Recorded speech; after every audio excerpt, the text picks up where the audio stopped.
Si le Karcher avait été passé, Zemmour n'existerait pas. Voilà, c'est aussi simple que ça.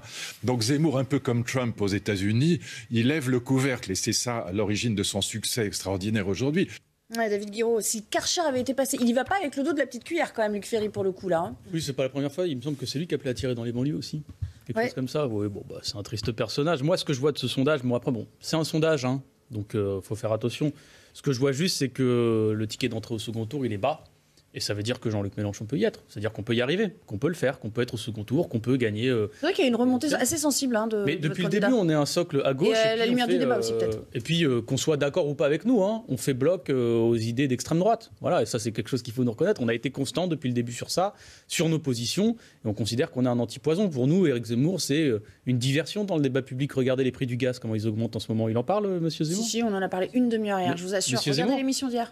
Éric Zemmour ? Non, moi j'en ai parlé. Vous, oui, oui, non, mais on en parle. C'est pas encore Éric Zemmour, Nelly Denac, je crois. Pourquoi J'espère pas. pour vous. Non, pardon. Pourquoi pas.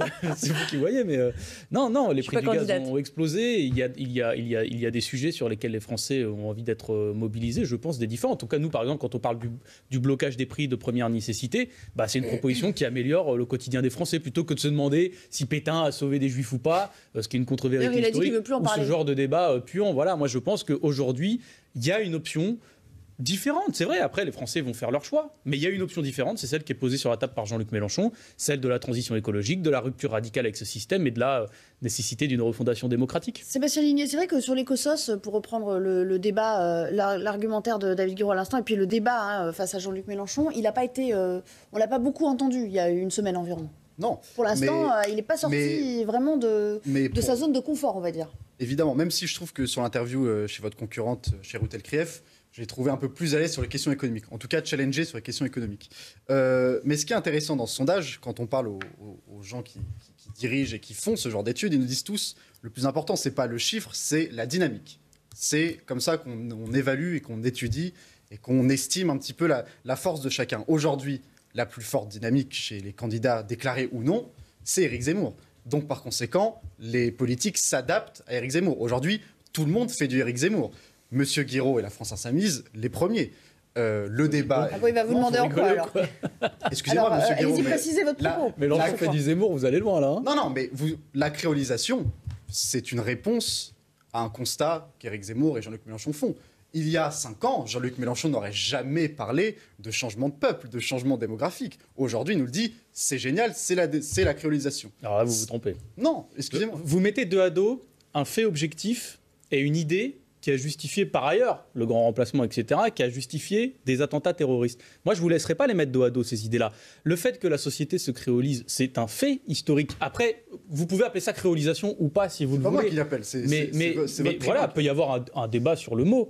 Mais le grand remplacement, par contre, moi, je suis désolé, je ne laisserai pas mettre ces idées-là avec la question du grand remplacement, qui sous-entend qu'en vérité, les Français seraient remplacés par une autre population. On ne sait pas très bien lesquels, vu que 60% des gens qui arrivent en France, ce sont ni des gens du Maghreb, ni d'Afrique. Hein. Bon, faudrait quand même pas l'oublier ça, et que les gens repartent, parce que souvent c'est des étudiants, et que vous avez notamment des démographes. Alors je sais que Hervé Lebras, pour Éric Zemmour, c'est horrible, parce que c'est la bien-pensance, n'empêche que c'est quelqu'un qui bosse, et moi j'attends quelqu'un d'extrême droite qui bosse autant que lui sur ces sujets, qui vous explique qu'en 2100, d'ici 2100, il y aura 20% de la population qui sera issue de cette immigration.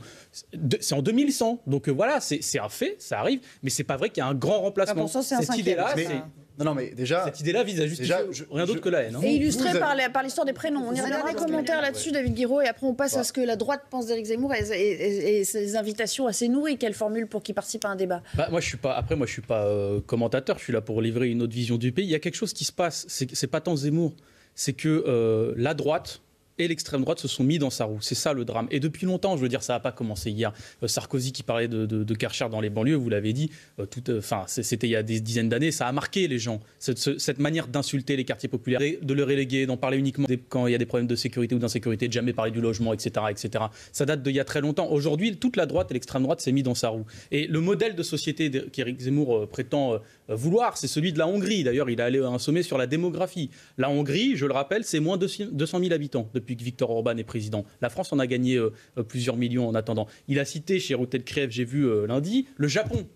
Si vous voulez d'une société comme le Japon, c'est-à-dire que vous voulez d'une société Exactement. Alors j'avais un chiffre, c'était moins 500 000 personnes en 2019. Les Japonaises font 1,4 enfants par femme, alors qu'ils en font un peu plus de 2 pour produire la démographie de manière positive. Et puis surtout, le Japon, c'est le seul pays industrialisé au monde, il me semble, où la première cause de décès chez les jeunes, c'est pas les accidents de la route, c'est les suicides. C'est ça aussi le Japon. La Chine aussi. Je veux dire, vous voulez... Société qui va mal. Bon, enfin, c'est vrai qu'il y en a un peu. En fait, ce sont des sociétés grises. Malheureusement, le Japon, c'est très bien quand on y est touriste. Moi, j'y suis allé, c'est magnifique comme pays. Et on est très bien reçu, et c'est très propre, etc. Mais les sociétés d'ordre comme ça, c'est des sociétés grises, déprimantes et déprimées. Et je le dis parce qu'il y a d'autres sujets maintenant qu'il va falloir aussi mettre en avant. Nous sommes un antipoison à ça. On parle de comment faire bien manger nos gamins à la cantine. On parle de comment bloquer les prix, de faire en sorte que les gens vivent dignement, qu'ils aient accès à un toit, etc., etc. Ces sujets-là, c'est pas des sujets secondaires pour les Français. Okay. Et c'est justement le rôle de Zemmour, c'est de faire diversion. On va sortir un peu. Bon, après, là, on va...